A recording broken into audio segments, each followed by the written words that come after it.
tem medo de ouvir a opinião alheia e é do time que consegue discordar sem virar um troglodita, bem-vindo ao podcast A Patricinha e a Roqueira, um programa descontraído onde duas amigas com opiniões e especializações distintas opinam sobre a realidade, os fatos cotidianos e metem o bedelho na vida dos convidados. E hoje, para ter a vida com o metelho metido, nós temos o nosso negro indígena, homem trans, apaixonado por história, lindão, gostosão e pirado, Lamatos!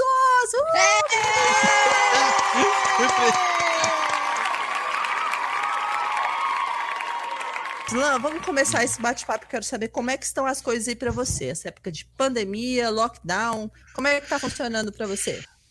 Bom, a gente tenta sobreviver, né? Eu acho que vivendo mesmo ninguém tá mais. Tá todo mundo tentando aí se levar numa sobrevida. Porque o que a gente pensava que ia ser a quarentena. Primeiro eu pensava assim, quarentena 40 dias, 40 né? Ou 40 vai ser difícil. Aí alguém falou assim, não, são 15 dias. Ô, maravilha, 15 dias dentro de casa. Sabe de nada, inocente. Tá maluco. Já tem quase 1 ano e meio. É tempo, né, caramba? Já tem quase 1 ano e meio. Eu sou muito curioso. Eu lembro que antes principalmente agora durante a pandemia, eu aprendi a usar o Twitter. Por conta dessa história de fake news, diz que me disse, é verdade, não é. Então, assim, o Twitter, ele pode... Outros espaços também, mas o Twitter, ele é muito rápido. E ele pode ser muito assertivo. Ele pode, inclusive, te direcionar. Porque como é um lugar de poucas palavras... Ele pode direcionar a outras fontes, né? Então eu acabei aprendendo a usar o Twitter, assim. E eu gosto do Twitter como um mecanismo de pesquisa mesmo. Também. Quando, sei lá, você quer saber de uma treta, que você fala assim, como assim? Peraí, deixa eu me informar agora. Estou sentindo uma treta!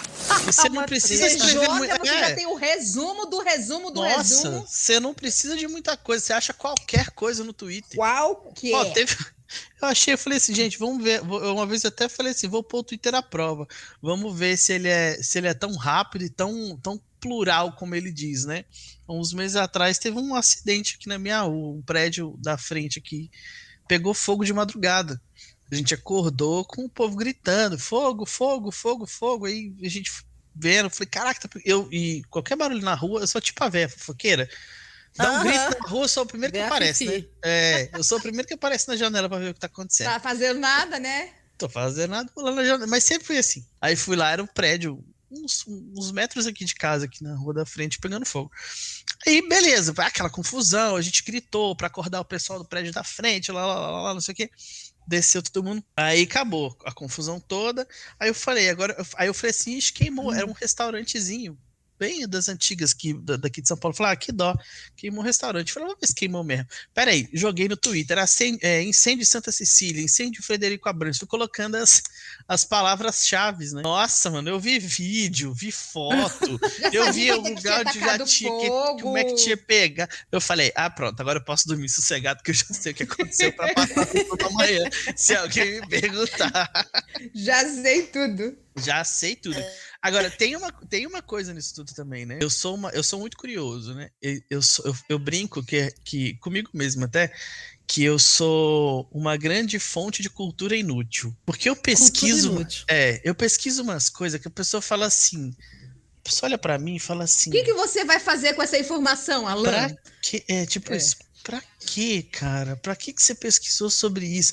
Sabe aquelas coisas, tipo, você tá em casa de madrugada, você fala, você fala assim, hoje eu vou dormir, se der às 4 da manhã, você tá assim, por onde a cobra caga, ou sei lá, por onde a minhoca come. Tipo essas coisas assim, eu. Curiosidade pela natureza, entendeu? Como as coisas funcionam, como aquilo acontece, entendeu? É diferente o porquê. Por que você tá fazendo isso? Por que você tá falando aquilo? Por que você é assim? Mas a palavra como já tem uma ideia de processo, é uma coisa que antecede. Eu sempre quero saber de consequência. Eu sempre quero saber o como. As pessoas que são mais perguntas idiotas. Aí, assim, sobre isso de saber do porquê, eu gosto de entender sempre a origem das palavras, né? Do porquê que a gente fala isso, por que a gente fala aquilo, enfim. E por que as pessoas sempre falam de preconceito como uma coisa, né, é sempre colocado como uma coisa ruim, e tem também quem coloca a palavra preconceito como preconceito, né? É o saber antes, né? É você criar algo antes. E aí nessas minhas pesquisas, eu achei, ao meu ver, né, a melhor definição da palavra preconceito, que assim que você joga o dicionário Google dá, que é qualquer opinião ou sentimento concebido sem exame crítico. Ou seja, é sem conhecimento mesmo. Sim. E aí esse preconceito, ele pode vir no famoso desculpa, fiz sem querer porque eu não sabia. E aí é por isso que eu sempre falo, na dúvida fica calado. Porque se você não sabe sobre o assunto, se você abre a boca, o risco de você errar vai ser muito grande. E hoje, e ainda tem outra coisa, já tem algum tempo que eu tenho notado isso, posso dizer alguns anos, a sociedade, não só um grupo dessa sociedade, mas a sociedade, ela tem vivido um momento de reação às dores. Por isso é que hoje as pessoas falam assim, nossa, tá cada vez mais difícil conversar com qualquer pessoa, ou fazer qualquer post nas redes sociais, ou fazer qualquer coisa, porque qualquer coisa a gente pode machucar alguém. Você sente isso também? Sinto. Eu sinto demais. Parece, a gente tá sempre, ultimamente, quem tem essa consciência, né, parece que a gente tá sempre pisando em ovos, a gente vai sempre com muito cuidado, porque a sociedade, ela tá vivendo um momento de reação, e isso não é ruim. Isso não é ruim. Se a gente souber observar isso, na minha opinião, isso pode ser bom para quê? Para a sociedade evoluir e aprender com os erros que foram cometidos há 5 anos atrás, há 15 anos atrás, há 100 anos atrás, há 1000 anos atrás. Então eu acho que isso que a gente tem hoje é uma reação de uma história completamente cagada, principalmente a gente falando de Brasil. Hoje a gente tem uma história completamente cagada por conta de todo o racismo, machismo, violência, roubo que a gente sofreu na colonização. Verdade. Então, assim, eu acho que isso é uma soma de tudo que a humanidade vem trazendo durante todo esse tempo. Mas então as pessoas estão reativas. Que a gente está pior ou melhor? Assim, em termos dessa consequência, entendeu? Porque quando a gente coloca em termos históricos de uma evolução, e eu gosto de dizer que a evolução necessariamente não é uma coisa positiva ou negativa, é uma mudança, é um movimento. E esse movimento é frente a alguma pressão onde aquilo tenta se ajustar. O que você acha? Nós somos melhores, piores, indiferentes? O que é? Por um lado, assim, tem uma linha de visão que eu vejo que é bom. Toda essa dor que a sociedade sente hoje, toda essa reação a tudo que a gente tem feito a gente não se calar. A sociedade não se cala. E aí, essa minha visão é por um olhar social, né? Porque eu venho de um movimento social, eu tô no movimento social vai fazer 20 anos. Tem 20 anos, ele começou com 12, entendeu? 12, comecei com 12. Glória a Deus. Glória a Deus. E principalmente porque a gente deixa marcas. E quanto mais consciente, né, que a gente está sobre a nossa própria existência, mais discreto, de uma certa maneira, a gente tem que ser, porque a gente sabe sobre empatia e, de repente, você falou que algumas pessoas pisam muito em ovos. Eu acho que quanto mais consciência a gente tem sobre o nosso impacto na vida do outro, mais essa atitude de não é só pisar em ovos, mas é entender as consequências do que você fala. O pisar em ovos é ir com cuidado, né? Mas não é uma faca de 2 gumes isso aí, Sim. porque pode ao mesmo ser, tempo que você tem que pisar em ovos, você também não pode falar exatamente o que você está pensando, porque com certeza você vai machucar alguém. Sim, mas isso é bom. Isso é bom, sabe por quê? Poxa, mas aí você não pode falar nunca a sua opinião, porque você sempre vai machucar alguém. Não, então, mas uma coisa é quando você vai falar a sua opinião. O negócio é que as pessoas confundem a opinião, querem colocar o preconceito como opinião. Acha que o preconceito delas é uma opinião delas. É que tá, porque, por exemplo, o preconceito também, dentro dessa coisa da definição do que é a palavra, ele é um sentimento hostil assumido em consequência da generalização apressada de uma experiência pessoal ou imposta pelo meio. Google. Google. Isso é o que o Google diz, né? O preconceito também pode ser uma intolerância. Isso é a definição. O conceito de preconceito é o ato de julgar algo ou alguém antes de conhecer o objeto de juízo. Então, assim, você vê você pode ter você pode chegar ao extremo de uma intolerância, que é quando a pessoa não sabe do que ela está falando e ela continua afirmando que aquilo, ela chega ao nível da intolerância, ou ela chega ao ponto de julgar sem ao menos conhecer também, né, sem conhecer o que ela está dizendo, né? Já vai lançando o julgamento em cima sem nem saber o que. E aí tem um cara... quer saber também, né? E ainda tem essa, também nem quer saber. Geralmente, as pessoas que nomeiam o seu preconceito e a sua intolerância, né, como opinião e querem defender isso como sendo a opinião delas, são pessoas que não querem saber sobre o assunto. E são pessoas cheias de certezas, né? Exatamente. Isso dá uma tristeza, porque eu sempre toco nesse assunto, que quando a gente tem, sei lá, levando o método científico em consideração, né? Porque o método científico ainda é uma grande ferramenta para a gente tirar esses nossos vieses preconceituosos. Porque, por exemplo, quando você estuda uma teoria, você cria essa teoria e, de repente, você vai empiricamente testá-la. Quando você faz isso, na realidade, você não está confirmando ela. Você está tentando entender o quanto errado você estava sobre ela. Sim. E aí você corrige os possíveis erros.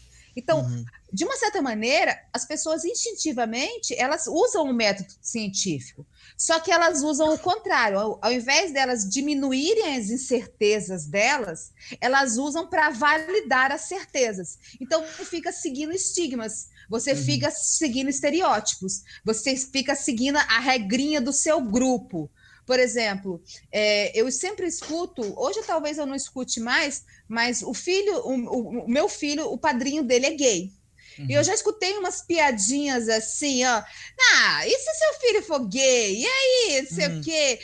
Gay é promíscuo. E aí eu sempre solto assim, ó. Eu não sei que tipo de gays você conhece, eu não sei que tipos de homossexuais você conhece, mas os que eu conheço. Desculpa se você só andou aí por essas galérias. Eu acho engraçado quando eles colocam os gays como promíscuos, né? Como se os heterossexuais fossem santos e castos, né? É verdade. Cidadão de bem, do bem. Cidadão de bem, cidadão de bem, sei que nada vai acontecer. Fui ensinado e sou um cidadão de bem. No fim nada vai acontecer. Cidadão de bem. Quebrar esse preconceito, você começar a ter o pós-conceito das coisas, é uma questão de empatia. Por quê? Por exemplo, Terra plana. Tem esse debate aí gigante, já virou piada, virou meme, o escambau, negócio de terra plana, né? Aí, tipo, todo mundo fala, gente, como é que a pessoa consegue acreditar que a terra é plana? Né? Como é que a pessoa consegue? Meu Deus, a pessoa não estudou, não. Terra plana, pelo amor de Deus, nunca viu homem, foi na lua, lá tirou foto lá de cima, terra redondinha. Da mesma forma, você pensar no preconceito, quando você pensa em quebrar isso, realmente você tem que ter muita empatia, porque é você parar e pensar assim, tá, eu acredito que a Terra é redonda, ponto. Agora, por que um terraplanista acredita que a Terra é plana? Vamos lá, vou pesquisar sobre Terra plana. Eu vou pesquisar sobre Terra plana. Eu fiz isso. Eu fui pesquisar sobre Terra plana. Chega uma hora, não vou mentir, chega uma hora que você para e pensa assim, gente... Caralho! A Terra é plana, caralho! Será? E tem hora que você para e fala assim, meu Deus, que absurdo. Não consigo gravar muito bem o que você falou, porque você fala de uma maneira burra. Como é que a pessoa acredita num negócio desse? Não é possível. A pessoa quebrar esse preconceito é difícil, porque nem todo mundo quer ter empatia sobre o assunto. Tipo, vou lá pesquisar. né? E aí vai lá pesquisar tudo que tem, e pesquisar mesmo, não é só dar um Google e ler o que tá escrito no Wikipédia, entrar nesse mundo, né? Entrar nesse mundo eu também e fazer penso entender. isso. Às vezes, quando eu vejo uma pessoa falando uma besteira, uma coisa que eu acho assim abominável, eu sempre paro e fico olhando ela falar como se eu fosse assim, sabe, aquele animal no zoológico que você tá vendo, ele tem um comportamento extremamente tipo. Eu sempre tenho que perguntar, eu sempre gosto de perguntar assim, tá, mas o que faz você acreditar nisso? Sabe? Às vezes só essa pergunta você já faz a pessoa ter uma reflexão.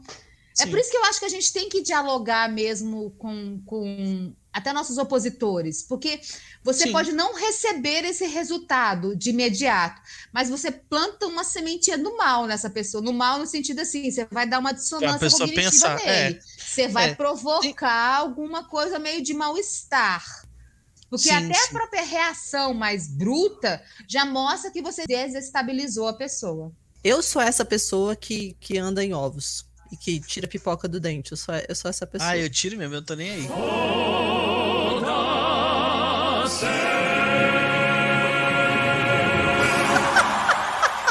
Tá aqui, ó. Meninos, Ave Maria, pelo amor de Deus. Eu tenho esse problema com conflito. Eu não gosto de entrar em conflito. E eu me sinto incomodada, às vezes, fisicamente, quando tem um conflito rolando, assim. Não apenas comigo, às vezes ao meu redor. Só pra você ver, eu não gosto de assistir Batman vs Superman porque eles são amigos e eles brigam. Eu não gosto, entendeu? É nesse nível, você não tá entendendo. É nesse, eu não do gosto debate, eu não gosto da briga. O conflito, quando é conflito de briga, de gritaria, eu também não gosto, não. Mas exato, isso me incomoda. Me incomoda demais. Assim. Principalmente, o conflito que eu mais. O conflito disso, de debate, de divergências de ideia, quando as pessoas estão ali. Mas porque eu defendo isso, por causa disso, de outro vem rebate, outro vem. Eu gosto principalmente quando eu não sou nenhuma das duas pessoas, mas eu posso dar o privilégio de sentar e ficar ouvindo.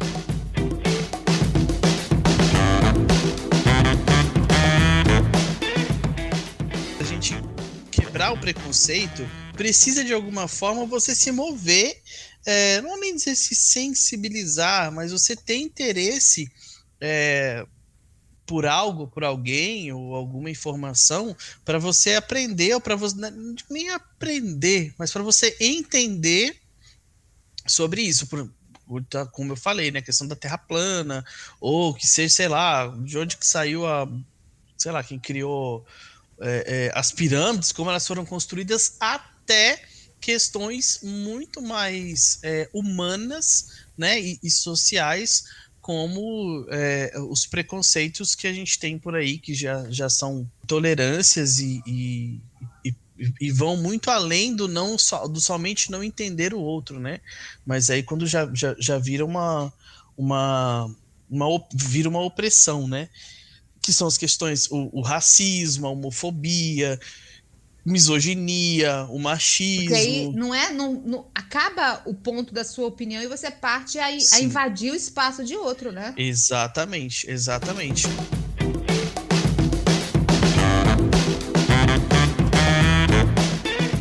gente tá vindo, assim, com uma sociedade que tá pensando diferente, de uma forma mais consciente.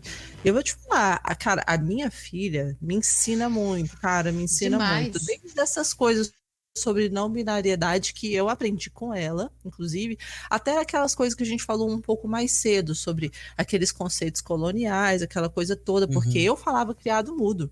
A hora que eu falei a segunda vez, ela já veio aqui me dar uma banda. Ela falou assim, mamãe, você tem que parar de falar criado mudo.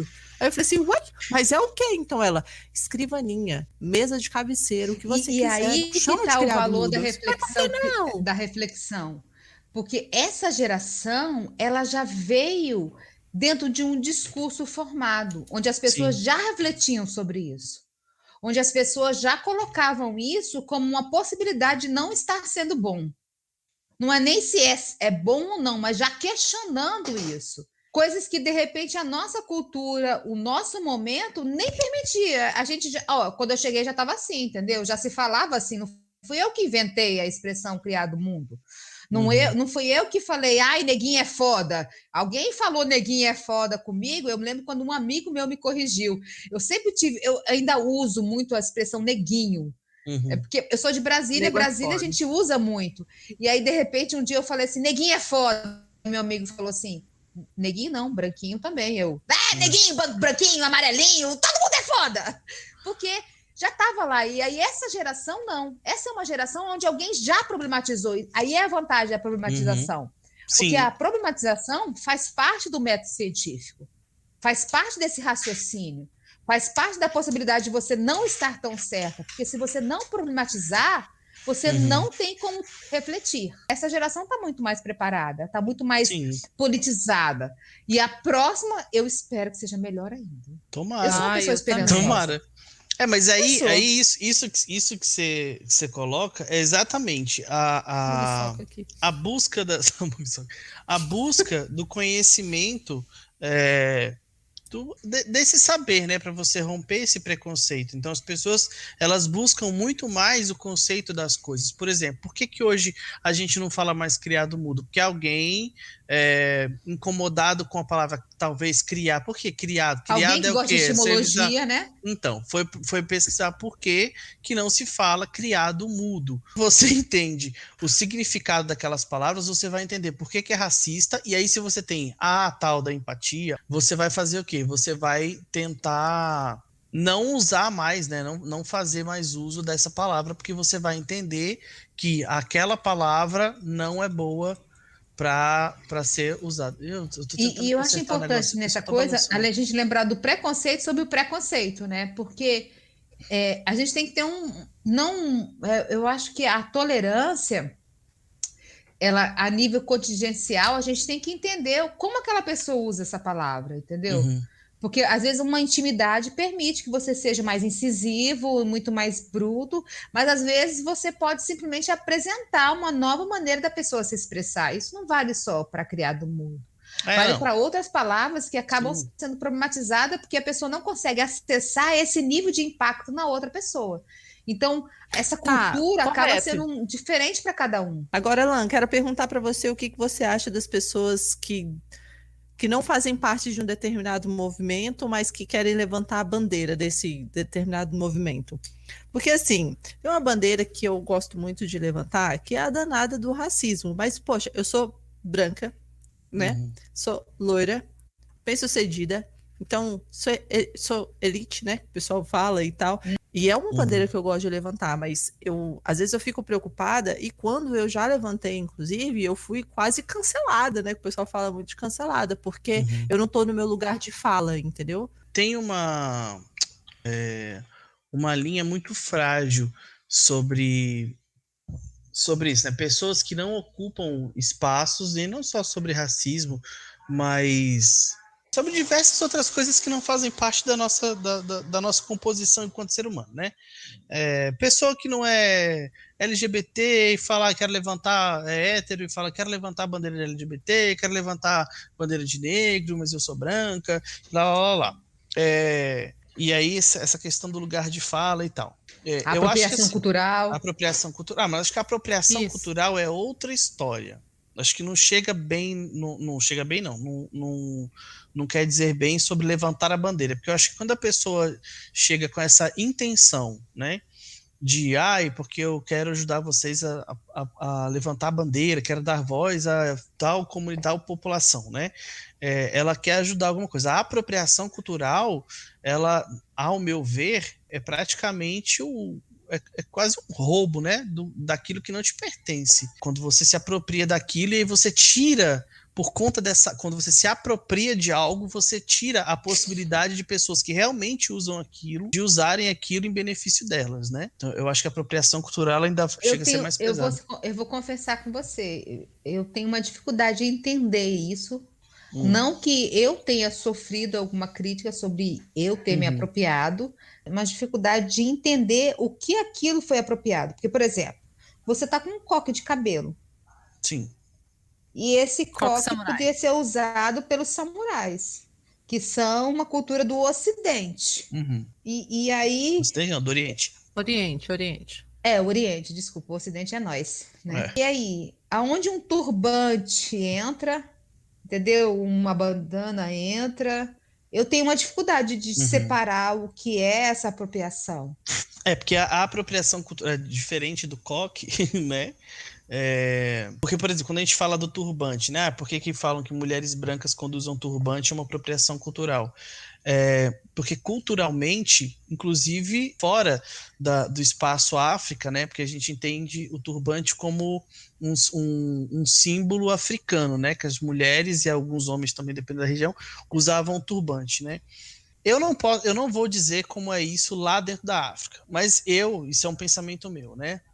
Acho que uma forma de ser, talvez, se a gente for pensar nesse sentido, né, do racismo, de sofrer menos por conta da textura do cabelo, que a gente sabe que as pessoas negras de cabelo crespo sofrem o racismo também, não só, né, por conta da cor da pele, por conta do corpo, mas também por conta do cabelo. Cabelo de bombril, cabelo de pichain, que não entra água. Né? Até pelo lugar. Então eu acho até pior, pelos lugares que elas ocuparam. Sim, porque elas não escolheram estar ali e foram colocadas. Exatamente. Você pensa que a pessoa coloca aquele turbante, né? Então ela tem dentro daquele turbante o cabelo dela guardado ali dentro, né? Por isso que elas falam que o meu black é a minha coroa, né?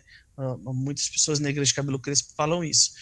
Então você tem algo muito íntimo, é muito pessoal e muito coletivo de uma população. E aí quando uma mulher branca vai usar isso também, geralmente ele vem carregado de algo do tipo, eu sou... Tem muito disso, inclusive com pessoas trans. A pessoa cisgênero usando uma bandeirinha trans, vai mais alguma coisinha trans, se achar bacana, legal, né? Eu sou a descolada, né?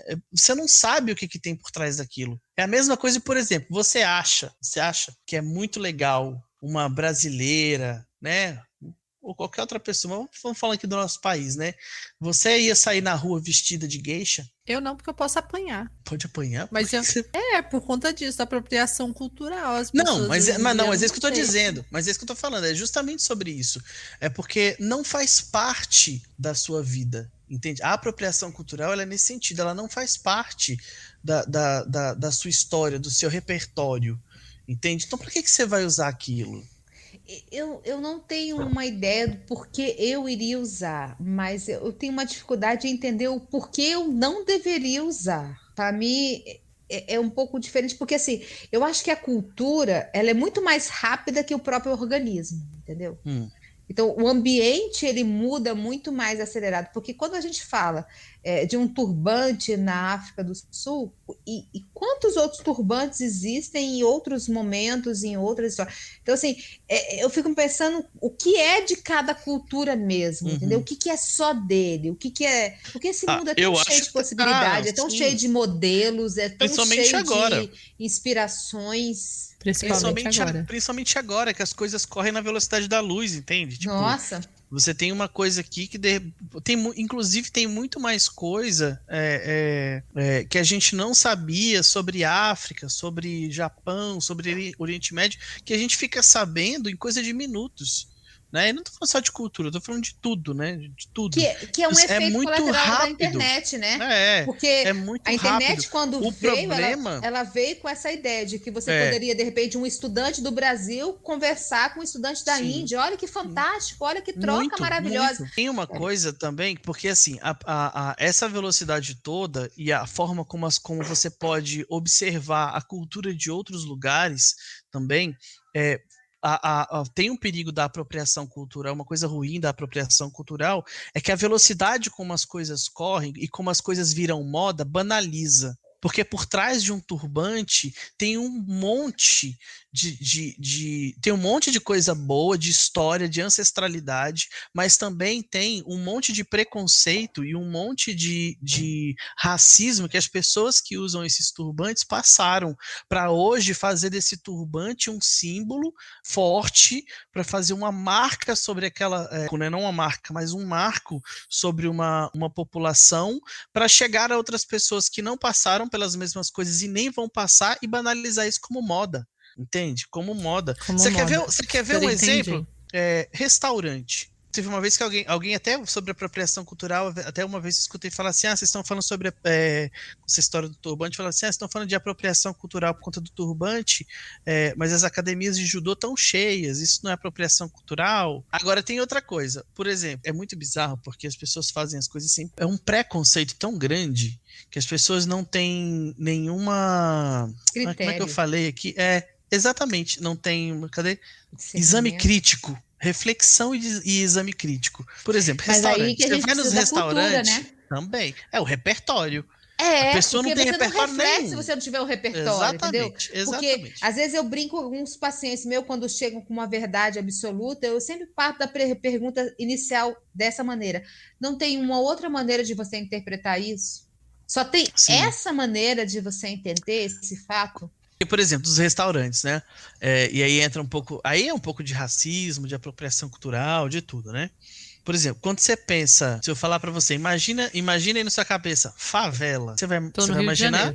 Rio de Janeiro, um monte de casinha empilhadinha, galera vivendo ali, ó. É o que você sofrido, conhece, né? sobre isso. É o que a gente sabe sobre favela, né? Aí você pensa num restaurante chamado Favela. Você vai pensar que ele é como? Eu acho que ele é gourmet. Nossa, filha. Sério, caríssimo. Não consigo. Não, é difícil quando você tem.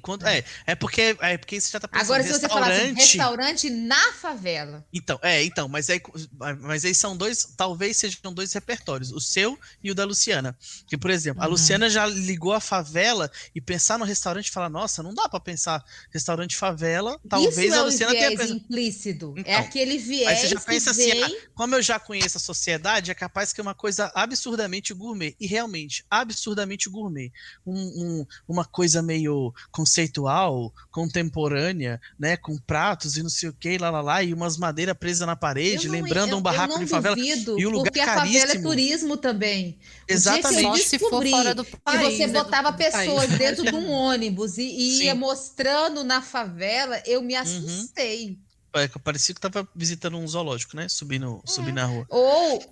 É interessante que também se visita dessa maneira as casas dos milionários. Em Los Angeles é desse jeito. Só que também. com uma pequena diferença, né? Que o ônibus que você tá passando é um mega ônibus super bacana e você tá a metros. Aí você tá falando do meio que isso acontece, mas eu tô Então, falando do pois é. fenômeno que é parecido. Sim, porque sim. é aquela coisa onde eu não tenho aquela cultura, mas eu só tô contemplando. Sim. Porque eu também não tenho aquela cultura do rico. E eu só tô contemplando. É porque eu vejo a diferença porque assim, uma coisa é você Mas é uma coisa do ensinar... distanciamento da sua realidade.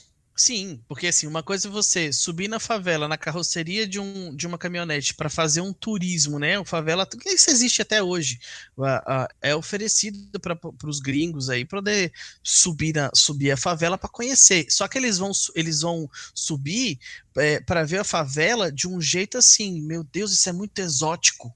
Isso é muito estranho. Como vivem assim, amontoados em casinhas. Ali, né? Como que é isso? Que gosto que tem aquela comida? Como essas pessoas são exóticas? Vai subir a favela fazendo esse turismo. Até uma coisa meio motivadora, sentido. né? Olha só, porque se você não se estudar direitinho, meu filho, você vai ficar igual esse cara aí, ó. Vai pedir. Também. Eu já vi pessoas fazendo isso, pegando o filho, botando dentro do carro para mostrar estrutural. Que absurdo! Quando você entra dentro de um ônibus bacana, você paga uma fortuna para você estar lá em Beverly Hills fazendo um turismo dentro do ônibus bacana, a metros de distância da casa dos famosos, e aí de longe você vê com cara de admiração. Você fala, nossa, olha que maravilha, ai que conforto, ai eu vivendo aqui, por que eu não estudei? Quando eu crescer, eu quero ser assim. Quando eu crescer, eu quero ser assim, entende?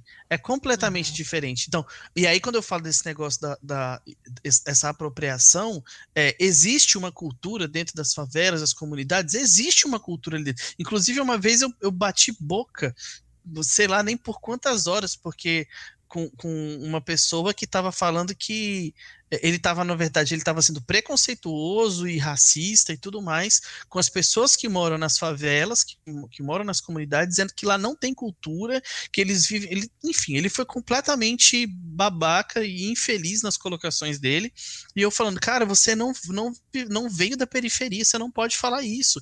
E aí ele escolheu, tanto que ele falava isso, ele falava assim, por isso que eu estudei. Porque graças a Deus eu não fui para lá, porque, e ainda dizia que as pessoas não saíam de lá porque não queriam.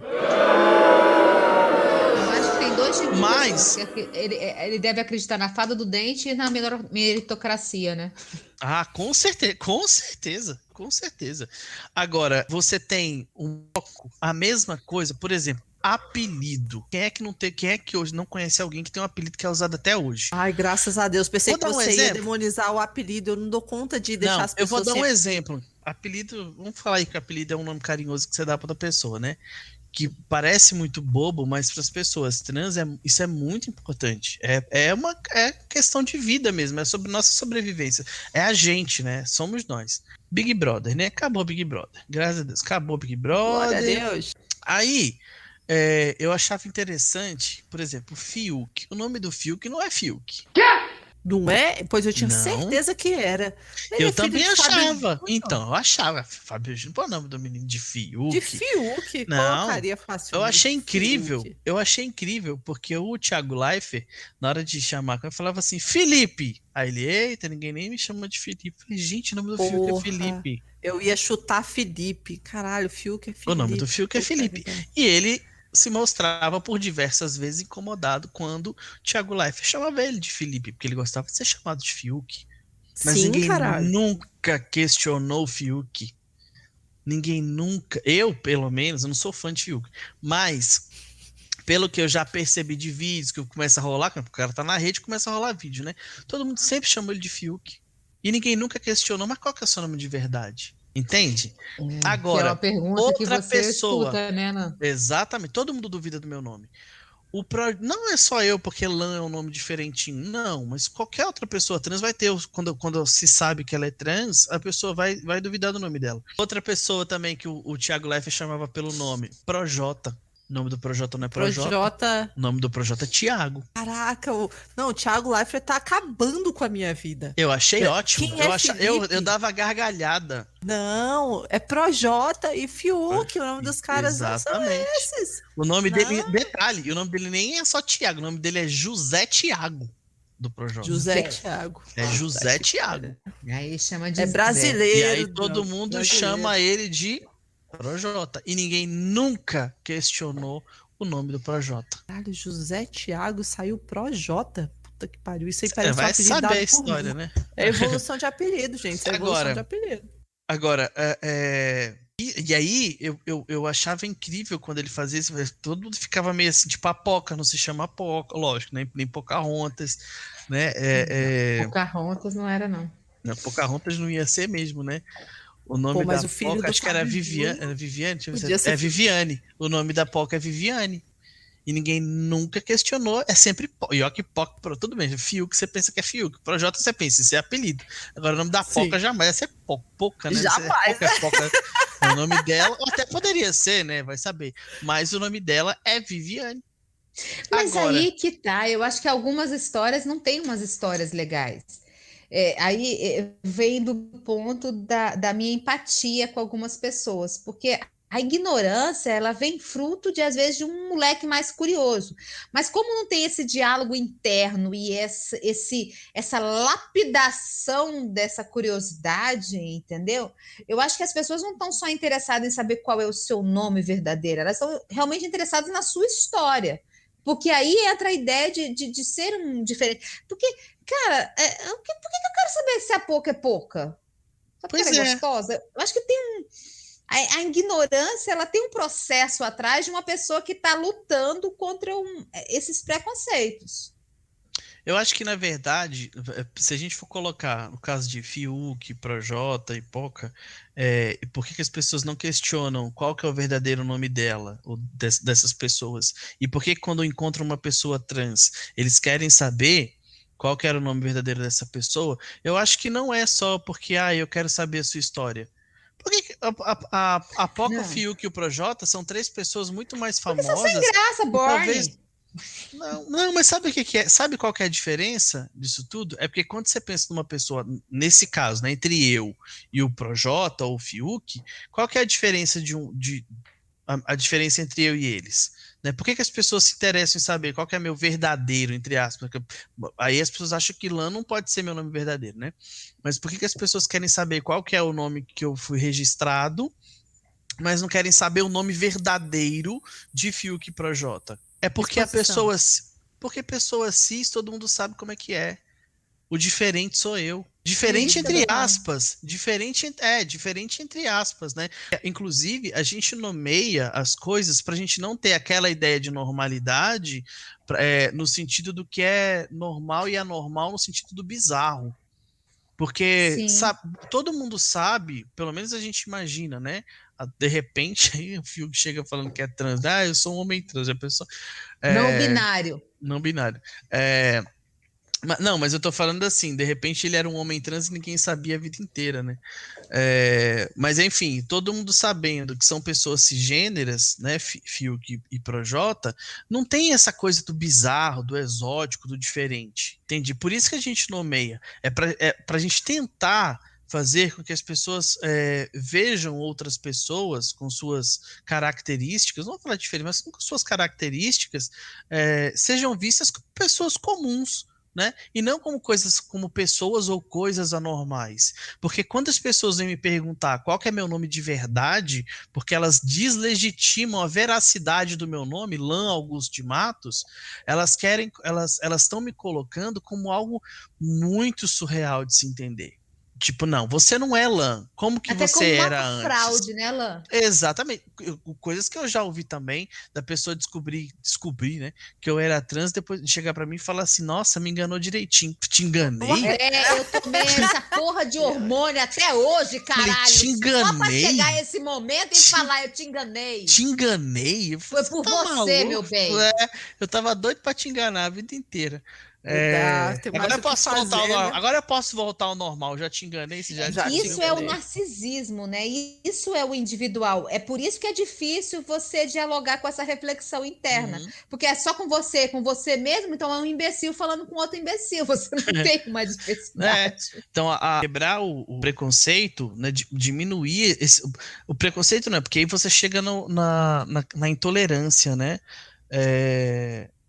Quando você chega nessa fase da intolerância, nesse nível, né, a ponto de você não querer, para você não chegar, na verdade, para você não chegar nesse nível de intolerância, para você não chegar nesse nível de chegar a ser racista, né, misógino, machista, xenofóbico e lá, todas essas e outras coisas que a gente conhece por aí, você tem que ter consciência, né, de que você precisa aprender sobre o outro. Ninguém é obrigado a aceitar nada. Nada. Ninguém é obrigado nem a me aceitar como trans, nem a aceitar o outro como nada. Mas todo mundo tem uma única obrigação. A mesma obrigação. Todo mundo tem a obrigação de respeitar. Isso é fato. Você pode falar, gente, eu não acho certo, eu não aceito, não consigo concordar com pessoas trans que modificam seu corpo, que fazem isso, que fazem aquilo. Eu não aceito isso. Tá, tudo bem, mas olha só, é a vida dela, eu respeito. Entende? Não precisa do seu consentimento, né? Exatamente. E então, aí que entra eu tenho um dos processos até da você... terapia, que é você aceitar, qualquer processo terapêutico, você tem que passar por duas questões, aceitação e adaptação. Porque como isso é muito mais forte até que a sua vontade, entendeu? Então, tipo assim, eu posso não aceitar que o outro seja gay, eu posso não aceitar as relações sexuais do outro, eu posso não aceitar as escolhas do outro, mas esse meu simples não impede daquilo acontecer. Sim. Então, é um sofrimento inútil interno. Aí é que entra, quando a gente fala disso, de não, você pode até não aceitar um monte de coisa, mas você tem que respeitar. Aí que a gente entra naquela questão, acho que foi a Luciana que falou sobre a opinião. Porque, por isso que eu falo que a gente tem que tomar muito cuidado quando a gente vai falar, a gente vai dar opinião, ou quando a gente eu não falo nem sobre opinião, eu falo sobre achar. É quando a gente acha sobre o outro. Isso é que é o perigo. O maior erro da humanidade é achar sobre o outro. Porque o achar é o preconceito. Porque quando você acha, é que você encontrou só um pedaço daquilo.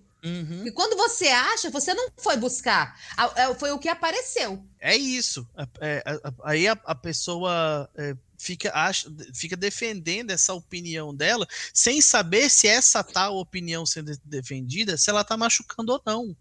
Entende? Se ela tá ferindo o outro ou não. E aí, essa reação toda é por isso, porque assim, as pessoas começaram a ler mais, as pessoas começaram a falar mais também, porque também não é só você ler e Expor você ouvir. exemplos mais, A ser mais expor as pedagógico, até coisas. isso, ó. Você pode até entender que nesse lado não tem nada a ver, mas ó, deixa eu te falar que eu tô falando Do disso. outro lado, eu tô te falando exatamente. desse ponto. Exatamente. Eu Então, acho assim, sensacional, eu sou fã da internet por causa disso. Eu acho que a é internet para isso que eu pago acelerou internet. muito. Oh, demais, demais.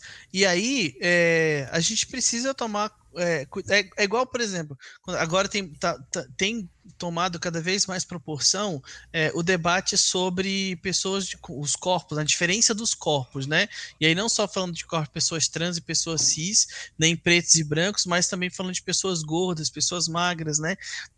Que aí as pessoas começam a prestar mais atenção também no que estão dizendo, por exemplo, quando você vai, o fim de semana eu vou comer só bobagem, hoje eu vou fazer minha gordice, vou comer muito, como se só pessoas gordas comessem muito, ou porque pessoas gordas só comem bobagens, né, as ditas besteiras, aí as junk foods, né, e aí fica falando, vou fazer gordice, foi minha gordice da semana, foi ter comido uma fatia inteira de bolo de chocolate com recheio, foi minha gordice, né, e aí a pessoa parar a gente começar a observar isso, porque aí as pessoas gordas começam a vir falando, olha, né, a gordofobia, que lá, porque a indústria isso, da roupa não... Você está falando, é muito importante, porque muitas vezes a gente tem pouca noção, a gente tem mais noção do impacto das outras pessoas na nossa vida, mas a gente, nesse senso crítico, tem pouca noção do nosso impacto na vida das pessoas. Sim. Verdade. E aí que, muitas vezes, você tem que pensar em ovos, hoje a gente tem que ficar analisando tudo. Essa é a importância da análise crítica, porque você tem que ver em termos do que você faz e as consequências do que você faz num todo. Então, não existe simplesmente um comportamento errado, existem comportamentos inadequados. E essa inadequação precisa ser corrigida sempre. Se a gente quer evoluir como humanidade, uma evolução principalmente favorável às outras espécies também, ou seja, nesse impacto do todo, a gente tem que se preocupar como eu estou atingindo o outro. Então, a partir do momento que você descobre, você poderia nunca achar que aquilo teria ofendido, você tem até a chance de errar, você tem até a chance de ser imbecil, mas a partir do momento que você tem essa nova informação e essa informação dessa maneira ofensiva, você deveria ter a obrigação de pelo menos refletir. Não é uma promessa de mudar, mas pelo menos uma promessa de eu vou pelo menos pensar no que você está falando, eu vou tentar encaixar nesse processo novo que é a sua própria evolução e eu vou ver como é que eu lido com isso. Exatamente.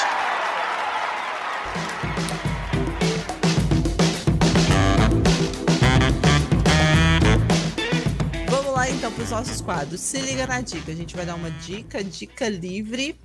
E a dica que eu trouxe aqui hoje é uma dica que, assim, eu tô dando para as pessoas que ficam chamando no meu direct no Instagram, porque sabe que eu sou uma pessoa organizada, deve ser o signo de Virgem, né? É uma pessoa organizada e tal, né?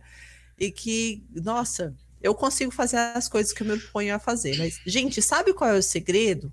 Organização. Então, como é que eu faço para me organizar? Eu começo com as coisas simples. Eu não vou naquela que começa pela coisa mais doida de se fazer, não, e tal. Gente, vou pelas coisas simples. Eu deixo as coisas organizadas e eu consigo organizar o meu dia e fazer as coisas que eu me proponho a fazer.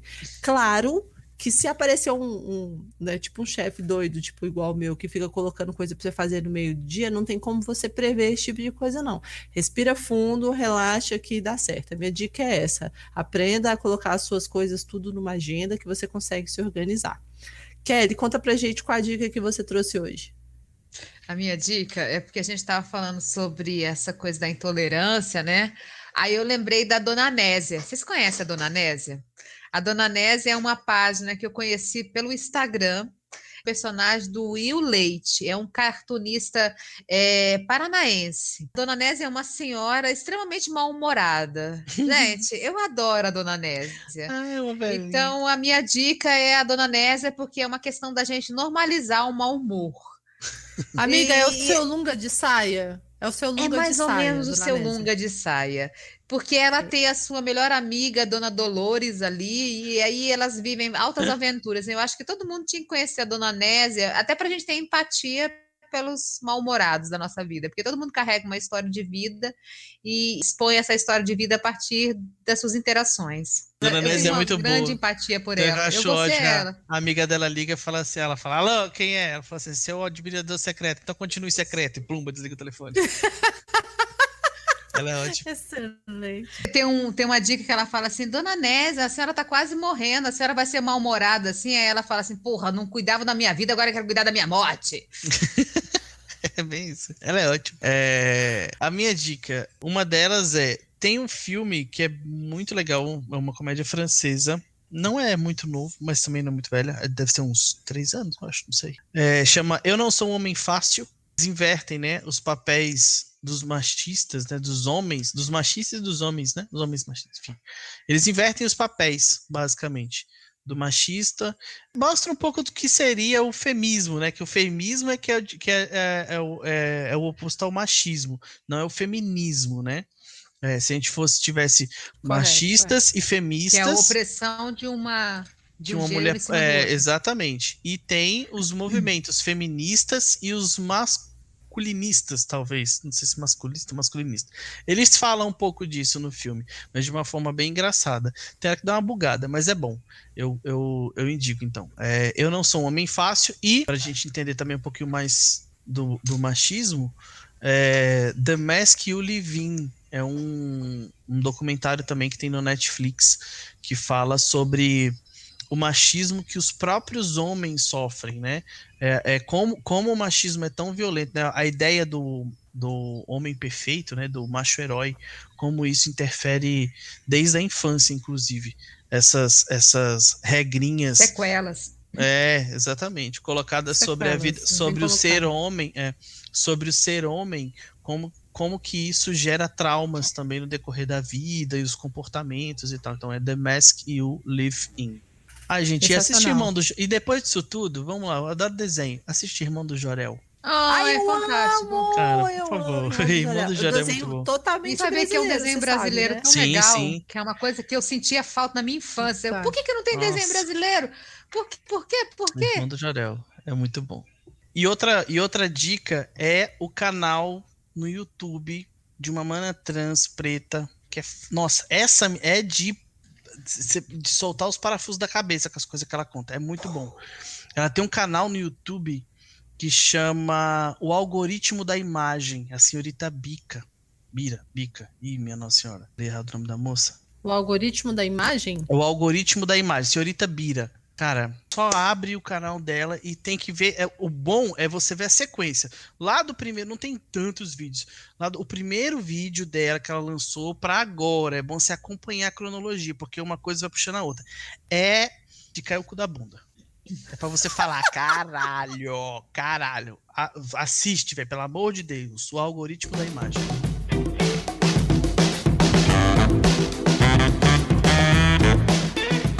Agora vamos falar do nosso outro quadro, que é o Meu Amigão Sem Noção. Gente, eu vou contar agora uma que tem a ver aqui com o nosso tema e tal. Que nem eu já falei, né? Eu sou branca, minha mãe era branca, meu pai é negro e os meus irmãos todos são negros. E a minha mãe, quando ela ia no colégio, cara, buscar o boletim dos meus irmãos, ela era mãe de todo mundo, menos dos meus irmãos. E aí ficou marcado muito, assim, um momento para mim, quando a minha mãe estava conversando com uma tia minha, que ela estava contando que ela foi buscar o boletim do meu irmão mais velho, e a professora perguntou para ela, seu filho é o fulano de tal? A minha mãe, não, eu sou mãe do Danilo. Aí ela falou assim, Danilo? Mas o Danilo é negro. A minha mãe, sim. E ficou aquele silêncio, tipo, constrangedor na sala. A professora olhando para ela, minha mãe olhando para a professora, sim. Aí ela, mas a senhora é mãe do Danilo? Aí ela, aham, sou mãe do Danilo. Mãe mesmo? Aí ela, sim, mãe mesmo. E ficou aquele silêncio, então, aquela fila de outras mães para pegar o boletim e tal. A professora toda sem graça entregou o boletim para minha mãe, ela assinou aquela coisa toda.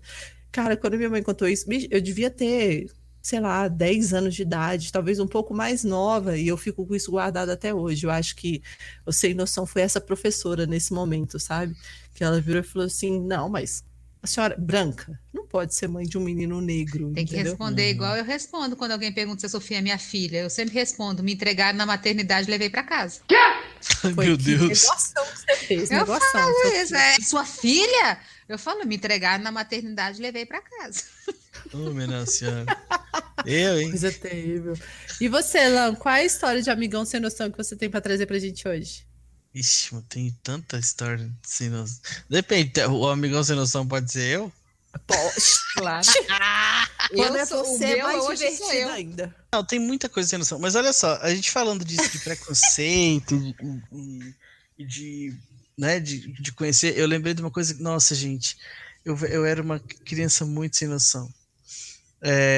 Uma criança, acho que essa coisa da criança é meio sem noção, né? Mas se a gente for pensar que as crianças de hoje, tipo a filha da Lu já chega nela dando, ai, não fala isso, mãe, não pode aquilo outro. Pensar que a minha, né? Fui criança há 30 anos atrás. Faz tempo. Há algumas décadas. Pensar o tanto que eu era. Não só eu era sem noção, acho que sem noção era eu, era minha tia, era minha mãe, era meu pai, porque viu fazendo isso tudo e ninguém nunca corrigiu, né? Mas vai do repertório também, né? As informações que você tem que formam o seu conhecimento. E aí, o sem noção é que era assim: eu sempre gostei de piada. E, como um bom sagitariano, a gente perde amigo, mas não perde a piada. E eu tinha infelizmente ela já faleceu tem pouco tempo. Tem uma tia minha que ela era muito gaiata também. A gente gostava muito de ficar contando piada. Eu devia ter lá meus 8 anos, sei lá, 9, até meu começo da adolescência. A gente tinha uma mania de brincar, tipo, fazer disputinha de piada, né? Então, assim, minha vida era ficar procurando uma piada diferente para quando encontrasse com ela, pegar ela na piada, né? E aí, vinha das piadas mais sem noção que você pode imaginar. Tinha piada racista a dar com pau, tinha piada machista a dar com pau. De deixar Hitler corado. Nossa senhora, deixava qualquer um arrepiado de falar, meu Deus, como essa criança tem coragem de falar isso. E aí, o sem noção era eu mesmo, era olhar se alguém falasse assim, o que seu eu de hoje falaria pro seu eu de ontem? Falasse, ia falar, dar um... criança. Pede desculpa. Cala a boca, menina. A criança já gela, você espinha, chega e esfria. Você fala lá, então, chega em casa e fala assim, não tô lascado, chega em casa, tô sem couro. Acho que a criança sem noção era eu mesmo, porque eu contava, tinha umas, nossa senhora, eu até brincava que eu falava assim, minha infância minha tia era Ana Maria Braga e eu era o Louro José, nas brincadeiras de piada, mas era, nossa, era muito sem noção. Vida de moleque é vida boa, vida de menino é maluquinha, é pente altas, rouba bandeira, tudo que é bom é brincadeira. Gente, o nosso último quadro, Aceita que Dói Menos, a gente traz uma verdade aqui que a sociedade precisa engolir, né? Precisa. Porque a gente tava falando de Mário Sérgio Cortella, eu achei um aqui em que ele fez uma referência ao George Orwell, que a Kelly já falou dele aqui uma vez, que ele diz assim, ó, quanto mais a sociedade se distancia da verdade, mais ela odeia aqueles que a revelam. Muito bom, que carinho. Uau. Toda vez que a gente joga uma verdade na cara da sociedade mesmo, a gente vai odiando as pessoas. Eu acho que por isso que a gente tem pessoas tão reativas e tão sem paciência hoje em dia, tão difícil de argumentar. Kelly, traz aí pra gente seu Aceita que Dói Menos. Vamos deixar hoje o nosso convidado fechar. Qual é a sua verdade hoje que essa sociedade precisa engolir, Kelly? Precisa engolir. Eu acho que é no mesmo ainda acreditar, eu acho que é aceitar as diferenças. Porque eu acho que a gente vem numa sociedade que tudo tem que ser muito igual, muito padronizado, muito cheio de regras. E muitas vezes o que me alimenta não alimenta o outro. Então, a gente partir desse princípio que o outro é diferente da gente, que o outro se comporta diferente da gente, que o outro tem desejo diferente da gente, que o outro tem expectativa diferente da gente, que o outro tem referenciais diferentes da gente, aceitar isso é um processo de evolução. Porque aí sim a gente pode se adaptar, porque a adaptação ela exige principalmente essa adaptação voluntária, ela exige uma racionalidade desse ambiente, e essa racionalidade passa pelo crivo da aceitação incondicional do que já existe. Qualquer mudança, ela não vem de simplesmente porque eu não concordo, eu não quero. Ela vem de uma funcionalidade. A mudança, ela exige uma funcionalidade. Ela exige uma harmonia, ela exige uma consonância com com essa natureza que é propriamente um ambiente. Então, se a gente não aceita o outro como diferente, a gente vai impor. E impor, a gente evita essa mudança. Como eu disse, a evolução ela não é boa nem má, ela é uma contínua. E eu acho que a gente já evoluiu tanto como espécie para a gente, nesse momento, se apegar a coisa tão pequena que é as alternativas de expressão da humanidade. E a gente é multi. Eu tenho a teoria do buffet de self-service. Que é? Ué, a humanidade hoje precisa entender a teoria do buffet de self-service. Quando você chega num restaurante que você mesmo vai se servir, você tem várias mesas, né? Você tem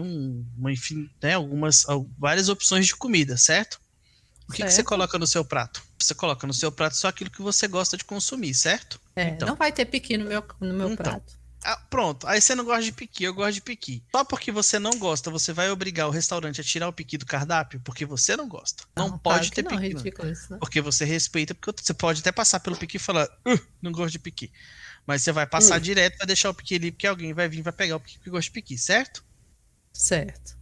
A mesma coisa na sociedade. Sensacional, gente. O respeito, ele requer esse altruísmo, né? E um dos eventos mais difíceis de se estudar na natureza é propriamente o altruísmo, que é quando você meio que, às vezes, de vez em quando, você tem que abrir mão de uma coisa que era sua para outra pessoa. Exatamente. E a gente não faz isso sem critérios. Porque quando a gente abre mão, aí vai fazer exatamente uma frase que eu peguei que eu gosto, uma das, né?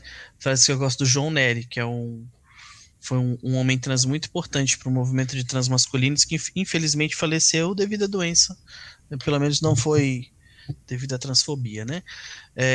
E quando você tem que abrir mão de alguma coisa para você entender o outro, parece que você tem a sensação de que você está perdendo, né? Prejuízo. Mas na verdade a gente não está perdendo, você está ganhando quando você está aprendendo. E aí o João Nery, ele falava que só quando se perde o medo de perder é que se encontra a alegria de achar. Aqui dentro, independente se você é hétero, cis, negro, japonês, amarelo, é muito solitário, é um universo particular, porque você tem que encontrar a sua subjetividade, e essa subjetividade, ela é uma alquimia de experiências que ninguém vai passar no seu lugar. Já pensou, tudo sempre igual, ser mais do mesmo tempo todo não é tão legal. Já pensou, sempre tão igual, tá na hora de ir em frente. Ser diferente é normal. Xananá. Ser diferente é normal. Meu Deus do céu. Bom demais ter você aqui com a gente de novo. Foi muito legal. A primeira vez foi ótimo. Você que tá ouvindo a gente não sabe, mas rolou um rolê da primeira vez. Uma treta. E a gente não conseguiu ter o episódio aqui no ar. A gente teve que vir de novo. E olha que interessante. A gente veio falar do mesmo tema e a gente falou coisas completamente diferentes. Muito. E foi completamente gostoso. Igual, tipo, nossa, foi muito legal. Lan, muito legal ter você aqui de novo. Espero que você tenha se divertido igual a gente se divertiu, viu? Boa demais. Muito bom. Prazer, Lan, sempre. Obrigada, meu querido. Que você continue com essa simpatia, quebrando alguns preconceitos por aí, acrescentando alguns pós-conceitos, para que essas pessoas se encontrem em seus conceitos, entendeu? Eu acho que a informação, o conhecimento, é a coisa que é mais importante se compartilhar. Às vezes, mais importante do que um alimento, porque você pode mudar uma perspectiva de uma pessoa lá pelas tantas. É solitário, porque muitas vezes você não vê o resultado disso de maneira imediata, mas às vezes a gente plantando algumas sementinhas, a gente possibilita algumas mudanças. Eu agradeço de novo o convite. Mesmo sendo um repeteco, né? Os contratempos que a gente teve, é sempre bom trocar ter esses momentos para essa troca de conversas, de experiências, de vivências, é sempre enriquecedor, né? Aumenta um pouquinho nosso repertório, né? Nossa carga de conhecimento. Bom demais. Você que está ouvindo a gente, não deixa de seguir a gente nas redes sociais. O Lan tem um canal muito bacana no YouTube também, já assisti todos os seus vídeos, viu, Lan? Pelo amor de Deus. Avelan, não deixe de passar lá. Não deixe de seguir a gente também, Lulu Bom Tempo e Kelly Genari. Muito bom encontrar vocês, Lan. Obrigada. Obrigado beijo, vocês. E a gente se vê de novo, viu?